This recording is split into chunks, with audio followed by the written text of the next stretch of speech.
Hi there everybody, my name is Andrew and I am a museum intern over at the James A. Garfield National Historic Site, and I'm here to present to you the second part of our Civil War Armchair tour. Last month my colleague Ranger Olivia gave the first part, and she talked about the preservation of these sites, the preservation of buildings, and how we designate these sites, and the beginning of the Civil War. And today I'm here to touch on some further points. Today we're going to talk about James A. Garfield's role in the Civil War, how the war came to an end, the period of Reconstruction, and the legacy of the Civil War, and how you can see these sites in person. So sit back, relax, and enjoy the tour we're going to give. And if you have any questions, don't hesitate to ask. Feel free to interrupt. I'm always happy to take questions. All right, so we'll start off with James Garfield's role in the Civil War. First, we'll learn a little bit about his time in the Union Army. James Garfield served in the Civil War from 1861 to 1863. He tried, like many politicians of the time, to get a position as an officer. Politicians were leaders.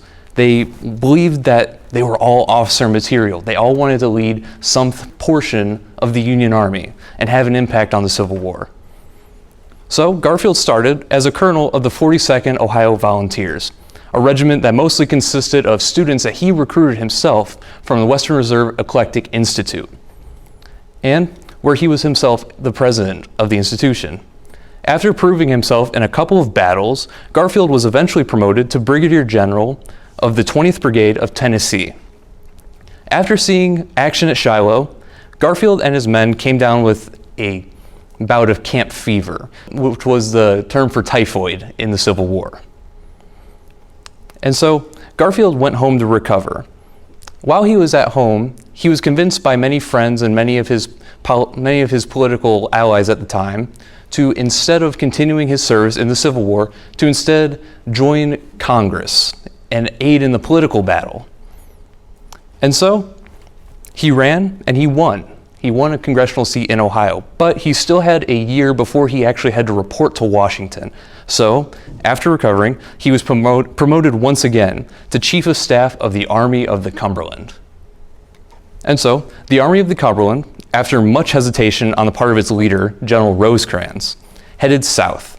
And during the Battle of Chickamauga, a gap was created in the Union lines, and the Confederate Army took full advantage of this gap. And so, because of the weakness that developed in the Union lines, Rosecrans ordered his troops to retreat, leaving regiments to fend for themselves, just leaving them behind in the face of Confederate attacks. Seeing this, Garfield headed straight for the front lines to support the troops that were left. And although he was not directly fired upon by the Confederates, Union soldiers still remembered his bravery in charging towards the front and his contributions to getting them back safely. They said, by many accounts, he acted as a true general and a true Union Army soldier.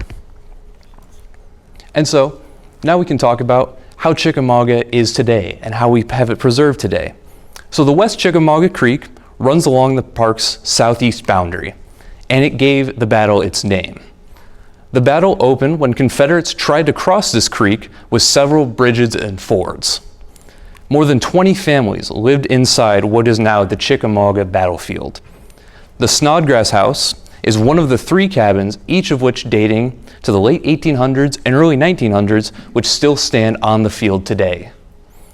The Dyer Farm, which is the field which was part of the battle and which was one of the main portions of the battlefield where Union troops were left to fend for themselves, is still preserved and still open for you to see.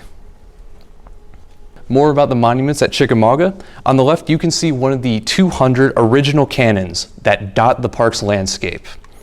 And then we also have the Florida Monument and the Battlefield Monument. After the Battle of Chickamauga, Garfield was personally called to Congress by Lincoln. Lincoln was one of the people that convinced him to actually run. Lincoln told him, "I can find good generals, but I cannot find good congressmen." And so, after Garfield had won his seat about a year prior, after serving in the Civil War, he served in Congress for 17 years before being elected as president. More about some of the monuments we still have today from the Civil War. The Harper House was built in 1850 by John Harper, a farmer, a blacksmith, and a slave owner. In March of 1865, William T. Sherman and his Union Army took over the Harper House, and it was used as a hospital for the 14th Corps. The three-day Battle of Bentonville, which was fought at this site, was an intense fight between Union and Confederate armies. Trees at this Harper House site still hold scratches, marks, and scars from bullets that hit them during that battle. After the Union Army's victory, the Confederate soldiers used this house as well as a hospital. And on March 27th, just 6 days after the battle, there were still 45 wounded Confederate soldiers seeking treatment inside this very house. And during all this, during the battle, the Union Army, and the Confederate occupation of this household, John Harper, his wife, and 6 of his children were still living there. So if you can imagine how cramped that would be with 45 soldiers and 8 family members being in that house all at once with a battle going on outside. And so, after Harper's death in 1897, he left the house to his wife and children. The house then changed hands a couple times over the years, and it was eventually sold to the state of North Carolina in 1957 for its incorporation into the Bentonville Battleground State Historic Site. And in 1969, the site was added to the National Register of Historic Places. Today, it's still operated by the state of North Carolina and is open for free guided tours. And now we're going to talk about the Andersonville Prison Park in Georgia. Before the barracks were done, in December of 1864, prisoners at this site lived in shanties made of whatever could be found: rocks, twigs, trees, fallen logs, anything at all. And you can see this picture on the right. Most prisoners were left to live in just small homemade tents, most of which held up by sticks or by mud bricks, anything they could find. Over the entire course of this prison's existence, 45,000 people were held at this site. At its peak, there were over 33,000 people in prison at the Andersonville Prison Park. In a space that was only built for about 10 to 12,000 people. Of the 45,000 total prisoners, 12,000 would eventually die from disease and starvation in this site. The water supply was always polluted. The prisoners were only given meager rations, causing many bouts of scurvy. And as you can imagine, prisoners were treated terribly by prison guards and under the direct order of Captain Henry Wurz, the commander of the prison. When the war ended and the prisoners were released, Henry Wurz stood trial and was eventually found guilty of crimes against the prisoners and was hung. After the war and the release of the prisoners, many structures that were built on this site began to decay and to rot, and many were eventually torn down. In 1891, the land became a memorial park and was run by the Women's Relief Corps and the Grand Army of the Republic. Eventually, the Army took over upkeep of the property, and in October 1970, the Andersonville Prison became a National Historic Site, part of the National Park Service as well. This prison site is the only prison camp from the Civil War that has been preserved as a historic site. And today, there are 11 monuments on this site that I think they really do justice if you go and see them to the struggle of what these prisoners went through and the hardships that they withstood and how they were just the true struggle of humans being held in such conditions. In the middle here, we can see a diagram of how the prison was in 1970 when it became part of the National Park Service. You can even see, in the northern section, escape tunnels that were dug by prisoners.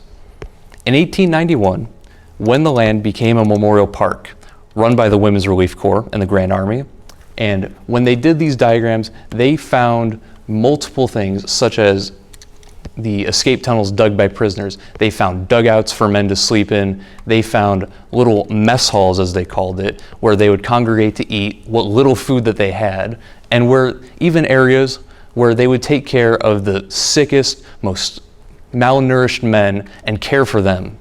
When others were healthy, they would take care of their weakest as best they could. And it's incredible to have some of those sites still memorialized today. And now we're going to talk about the Mclean House in Virginia. The Mclean House is where General Robert E. Lee surrendered to Union General Ulysses S. Grant on April 9, 1865. The home was dismantled in 1893, and after transferring hands a couple times throughout the years, it was brought to the World's Columbian Expedition in Chicago, or at least it was meant to be brought. It was dismantled in 1893 in order to be brought to the World's Columbian Exhibition in Chicago. However, it was never delivered to Chicago. It sat in pieces on the property until 1940, when it was given to the National Park Service with the plan to rebuild. However, this process was halted on December 7th of 1941 with the United States' involvement in World War II. And so, the home was never actually completed until 1950, where it opened for tours and has been open ever since. And now the Mott House in Georgia. On January 1st, 1856, Colonel Randolph Mott, a Unionist, purchased this home for $20,000. When Union General James H. Wilson captured Columbus, Georgia, in April of 1865, Mott invited Wilson to make this home his headquarters for all Union forces in Columbus and surrounding areas. From the portico of this house, Wilson was able to see the Chattahoochee River to Ingersoll Hill in Alabama, where the supposed last battle of the Civil War actually took place. And I say supposed because the actual last battle of the Civil War took place in Palmito Ranch in Texas, almost 160 years after the Battle of Palmito Ranch. The battlefield still looks exactly as it did the day of the battle. The battle took place 1 month after Lee's surrender. Union and Confederate forces were in a kind of truce since the beginning of 1865. There wasn't much official fighting going on because everyone knew the war was winding down. It was coming to an end. So this truce lasted until Colonel Barrett was assigned to an all-black unit out of Palmito Ranch. Barrett had never seen combat before, and for unknown reasons, he decided to attack Confederate forces in the area. The Union soldiers captured a few Confederates during the first few days of this battle, but on May 13th, the Confederate Army retaliated, and the last battle of the Civil War, the Battle of Palmito Ranch, ended in a Confederate victory, which is an incredible thing to think about, that the treaty had already been signed, the war was officially on paper over, and yet it ends with a Confederate victory in the last fighting. And so, now we move on to Reconstruction. We are going to talk about the Penn Center on St. Helena Island in South Carolina. The Penn School was founded in 1862 as an institution for freed slaves. The school was built along with a place of education and a health center, a farm bureau, a community center, and it was overall a place to remember unique Gullah culture. Classes were held in a brick church building until a prefabricated church and school were delivered and assembled in 1864. Classes taught at the school included sewing, cooking, housekeeping, basketry, carpentry, cobbling, livestock, and machine repairs. Graduates of the Penn School became contributors in their local community and to Gullah culture in general, which still survives to this very day, in large part to the contributions of the Penn Center. Some even went on to do schooling at Howard University, and some even became doctorates. One became a medical doctor and served as the only doctor on St. Helena Island for many years. And next, we're going to talk about the Tuskegee Normal School, a National Historic Site at this point. The Tuskegee Normal School was founded in 1881 by Booker T. Washington.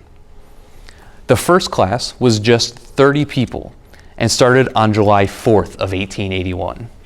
Originally, the school had no building. It was just a shanty. It was barely an outdoor courtyard for students to come and attend class. But in 1882, the school had grown to a point that the campus was necessary, and Booker T. Washington purchased a 100-acre abandoned plantation where the campus still stands to this day. In 1893, the institution became private, and still runs to this day. Now we're on to the Boston African American National Historic Site. In 1863, the 54th Massachusetts Regiment was formed by Governor John Andrew. Governor Andrew appointed Robert Gould Shaw, who held anti-slavery views, as captain of the regiment. Many freedom seekers were a part of this regiment, and so in their march to depart for the South, 20,000 people came to see them march through the streets. When the 54th Regiment marched over the spot of the Boston Massacre of 1770, they broke into song, singing John Brown's Body. At first, the 54th Regiment was just tasked with manual labor duties, but eventually they saw action and skirmished with Confederate troops on James Island. And they were ultimately successful in cooperating with other Union regiments of the area and leading their portion of the fight to success. And so, onto the Nicodemus National Historic Site in Kansas. The small Kansas town of Nicodemus was officially founded by newly freed slaves in 1877. Nicodemus was the first all-black settlement west of the Mississippi River, and is actually the only one that still remains to this day preserved in almost its original condition. After the Civil War, many African Americans were looking for new and better opportunities. They wanted to go out west in search of what they had been told is the land of dreams, the land of hope, and the land of prosper. And so, those that inhabited this site were originally from Lexington, Kentucky, and they built this place from the ground up. They started with building farmlands, they started with cultivating the area, and eventually building a church, a school, and other important community centers that are still preserved to this day as a National Historic Site. And to this day, it is still a small but still thriving community. And now onto the Caswell County Courthouse in North Carolina. John W. Stevens was a Republican state senator who advocated for the rights of African Americans during the period of Reconstruction during the 1860s and 1870s. On May 21st, 1870, inside the Caswell County Courthouse, as part of a terror campaign run by the Ku Klux Klan, they assassinated Stevens and made threats to all others inside the building that anyone who propagated his language, who ran with his ideals, was going to be next. And so, the Caswell County Courthouse to this day stands as a symbol that we will not live in fear, we will stand for our ideals, for the freedom and prosper of all people. And now, onto the John Hunt Morgan Memorial in Kentucky. With this memorial, the United Daughters of the Confederacy was a group of female descendants of Confederate soldiers, which still is in operation to this day, which memorializes their ancestors of the Confederacy. As well, they promote a pseudo-history of sorts, and they support white supremacism with their message. The organization was first founded in Tennessee in 1894. Since then, they have funded hundreds of Confederate statues in order to memorialize and honor their Confederate ancestors who were fighting in order to keep their slaves and to keep their ways of life. They also founded monuments to many Ku Klux Klan members which still stand to this day. And they continue to memorialize them by continuing to preserve them and operating these statues and fighting for them to stay in public view. And here are a couple of the Confederate monuments that are still standing to this day that are maintained by the United Daughters of the Confederacy. So, as we can see in this picture, the reunion of Confederate and Union soldiers in 1913 at the Battle of Gettysburg. And so, across the stone wall, which marks the boundaries of the famous Bloody Angel, where Pickett lost over 3,000 men from a force of 6,000, these soldiers from the North and South clasped hands in fraternal affection. For the 50th anniversary of the gruesome Battle of Gettysburg, Confederate and Union veterans met and shook hands with President Woodrow Wilson, giving the quote, "The quarrel forgotten, except that we shall not forget the splendid valor." And moving on, at Glen Echo Park in Maryland, with the civil rights movement at the time, in 1960, this was the site of many segregation protests and many civil rights protests. And here we really see the legacy of the Civil War, that it didn't end in 1860, the fight for all people to have rights, the fight for African Americans to have the rights that they deserve. It goes well into the 20th century and even to our time today. We still have to have sites that memorialize protests and the struggles of the 20th century that led to the civil rights movement and the advancement of all people.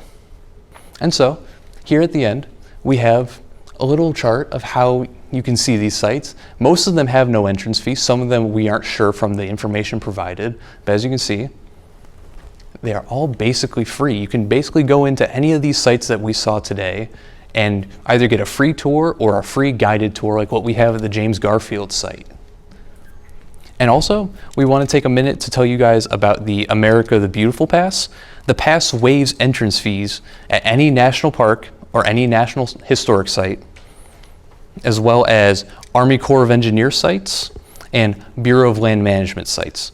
You can purchase any of these passes online for seniors, children, and others maybe with disabilities. These passes are either discounted or free as well, depending on what organization you get them from. And you can get most of them online. Some of them you can go to just about any park, not ours unfortunately, and get them if you want, and then you can travel the country and get access to just about any site. Thank you guys for coming. Thank you so much.